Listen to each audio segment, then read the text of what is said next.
Hi everyone, it's Scott Palangi here, and I want to talk to you today about rest day macros. And before we get started, I just want to tell you a little bit about how or why I think this is a good idea for you to entertain and how it all came about. So, the theory, the operational theory for rest day macros is that on rest days, meaning when we're not training or doing any moving around, we may not need as many calories as we would need on our training days, right? I mean, the old calories in, calories out method is still always going to be constant, regardless of all the other things that you may know. Calories still do matter. And the purpose for rest day macros is to keep, rebuild, and nourish our muscles. We will create an intention to feed the muscles and starve the fat cells. And these concepts are based on science and based around the impact of insulin production and how that relates to fat loss. And you'll find that rest day macro strategies that I'm going to teach you is really great for, number one, when you're unable to train due to injury or illness or just plain old being busy, right? Not getting to the gym. Number two, when you want to give your body a curveball. We have a typo in there, it says curb ball, okay? So let's say you hit, you're just kind of stuck and maybe nothing's working. And one of the first things we try to do is we maybe might want to change our workout, but you might be surprised by giving your body a little shock by switching up your ratios of protein, carbs, and fat. So you could give your body a little shock to the system by trying these rest day macros I'm about to teach you. And number three, as I mentioned a little earlier, if you're hitting a plateau with whatever you're doing, and even if that means doing nothing about your diet at all, meaning this could be something to start even if you've never fooled around with macros or protein ratios and carb ratios, etc. This is going to be a simple method to teach you how to go about getting started doing it. And I also think this would be great if, let's say, you have you're going to do a show, right? Like bodybuilding show or something that's performance based, where you would want to get a little bit leaner, a little bit lighter for what it is that you're about to do, because this eating strategy I'm going to teach you is really going to make your muscles pop. And if you look over here, I have a little diagram of a human leg, two human legs, cut in half there. It looks like we have the femur bone, and on the left is a subject with medium to muscle fat ratio, and you see that white stuff on the outside there? That's what we want to get rid of so that we look more like the person on the right. So again, we're going to feed the muscle tissue and aim to starve the fat cells. We don't really starve them, though. We're just going to sort of motivate them to get moving along. And here's why I created this. I created this because something happened to me personally. I put on a lot of weight. Here's what happened. I had 2 surgeries in 1 year.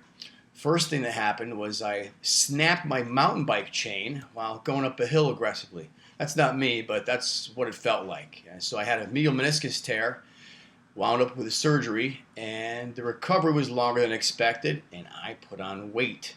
I hate putting on weight. The next thing that happened was I had a hernia surgery because I slipped while doing a Kong vault.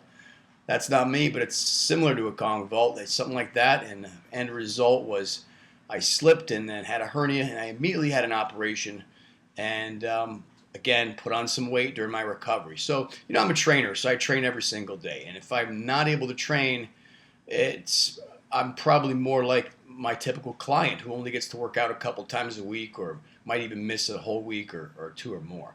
So what I'm going to do is I'm going to teach you how I do this by hand. And I really recommend you learning how to do this. So we're going to draw a circle. I'm going to deliver the circle to you in parts. We're going to have carbs. And by the way, you should follow along. Like, get out your pen and start drawing these little pieces and circles. You'll get better at it as you go along. I'm fucking serious. You need to master this, and you'll thank me later. I used to write this out hundreds of times on a piece of paper to do it quick. It's a lot of fun, and it really solidifies the learning, and it neurologically imprints it to your brain so that you actually own it versus know it. So what we have here is carbs, fat, and a protein. If you can see on the left, the protein takes up half of this diagram. So you're just going to draw this circle and smack 2 lines, one down the center and one off to the side. So you got 50, 25, 25. Then you're going to draw 3 cute little circles like I'm doing right here and put the letter C in there. It's going to stand for calories. Next, you're going to draw boxes under each of those correlate circles. Going to put the letter G in there. It stands for grams. And lastly, a straight line with a little percent sign, and you're going to do that 3 times, and then you are done. So this is what I do. I do it on paper. Now, I'm going to give you a fancy way to look at this. So the step 1 is to determine your daily protein intake. I'm going to recreate this diagram, which we're going to call a macro table. So you see we have the same thing we had before on the previous page, but I'm just going to make it a little more fancy as I take you on this ride how to build it out. So first thing we're going to do to get started, there's many ways to do this. We're going to start with getting our daily protein intake based on 1 gram per current body weight. I understand that maybe you're heavier than you want to weigh and you might be worried, oh my God, am I going to, have too much protein? Don't worry about it. We're going to start somewhere and you're going to see it turns out to be still pretty reasonable amount of calories you're going to take in.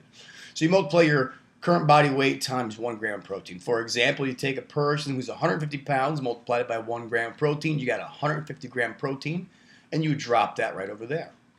So what we're going to do next is let's find out how many calories that equals. And to do this, we're going to multiply our protein grams, which we've decided to intake, by the number 4, because 1 gram of protein contains 4 calories. So we need to do this because we want to find out what the other 2 numbers are going to be. So underneath the 150 grams, you see it says times 4, and that comes out to 600 calories. Now the next part's going to be pretty easy. All we got to do is determine our carb intake, and all we got to do that is divide our protein calories in half. Comes out to 300. We're going to drop that over there. Now we're going to figure out how many grams that equals. And to do that, we're going to divide that by 4. Because just like with protein, there are 4 calories in a gram of protein, and there's also 4 calories in 1 gram of carbs. So we get 75 grams of carbs. So now, because those 2 boxes, the blue one and the green one, the carbs and the fat are both 25%, the next one will be also easy to figure out. We just copy what we did for the carbs because since we're basing this on 50, 25, 25, we're just going to be able to fill that right in quickly, 300 calories.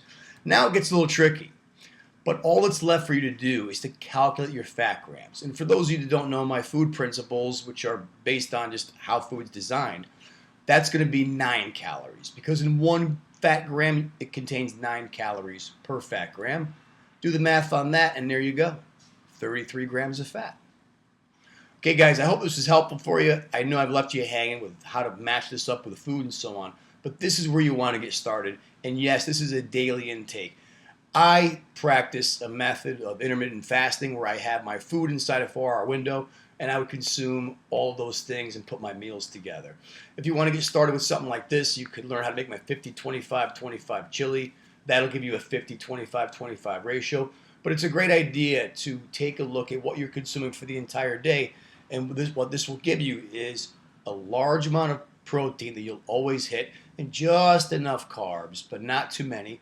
And also 25% fat, which is not a low-fat diet, but it's also not the Atkins diet either. All right, good luck. I hope this is helpful to you, and we'll see you in the next video.